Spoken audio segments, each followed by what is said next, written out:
Since COVID, a lot has changed. The world isn't the same as it used to be, but not exactly in a good way. Everything feels gray, lifeless, like we lost something along the way.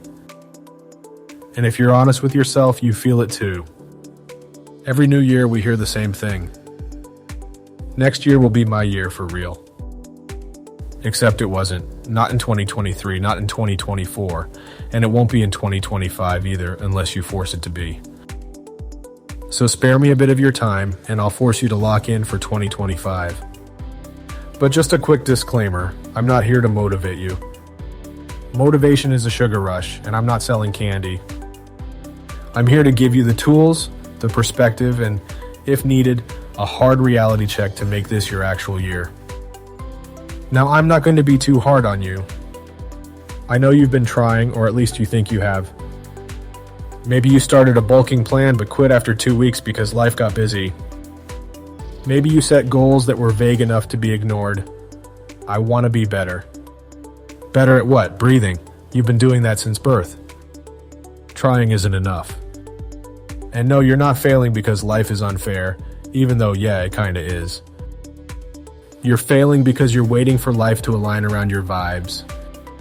But it won't. You're the one who has to align yourself with your goals. And to do that, you need to start where it matters most, your time. You probably say, I don't have time. That's funny because you had time to scroll TikTok for 3 hours yesterday. You had time to rewatch that same show for the 4th time because it's absolute cinema. You had time to stare at the ceiling thinking about how you have no time. Do you see it? You have time, you're just bad at using it. Let's do the math. 24 hours in a day. 8 hours of sleep if you're lucky. 8 hours of work or school. 2 hours of eating, commuting, and existing. That still leaves 6 hours. Now ask yourself, what am I doing with those 6 hours? If you can't answer that without stuttering, you found your problem. We live in an era where you can learn anything for free. Want to start a business?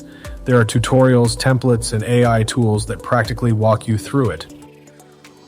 Want to get fit? There are apps, YouTube trainers, and online communities to keep you accountable. Want to learn a new skill? Platforms like Coursera, Skillshare, and even TikTok, if you follow the right creators, have you covered. Yet, you're using your phone to scroll aimlessly instead of using it to level up. Technology isn't the enemy. You are. Your phone is a tool, but if you treat it like a toy, it'll treat you like a joke. Saying, I want to save money is cute. But what's your actual plan? Are you tracking your expenses? Are you automating your savings? Or are you just hoping your bank account surprises you like a pop quiz you didn't study for? The same goes for fitness. Are you following a structured workout or just going when you feel like it?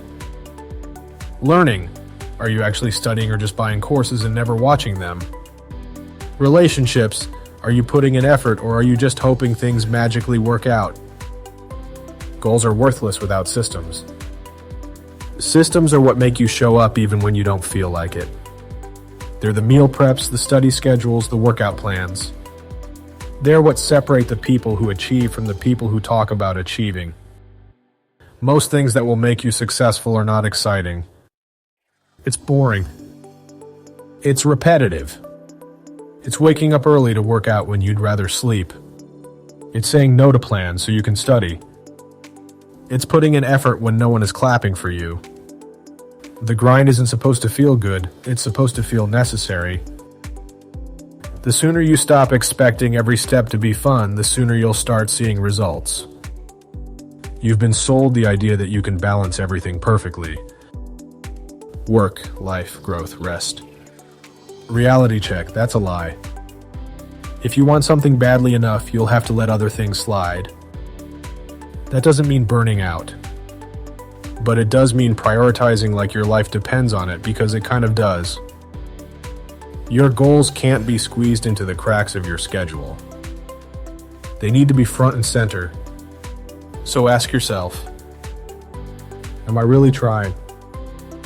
It's easy to say you're trying, But are you really? Are you committing to consistent effort, or are you just dabbling? Are you taking real action, or are you just consuming success content and calling it progress? There's a difference between effort and consistent effort. One gets you short-term results, if that. The other transforms your life. And let me be clear, I'm not saying this is someone perfect. But I can say with confidence, I am the best version of myself that I have ever been. Why? Because I stopped waiting for life to hand me success, and I started forcing it. If I could do it, what's stopping you?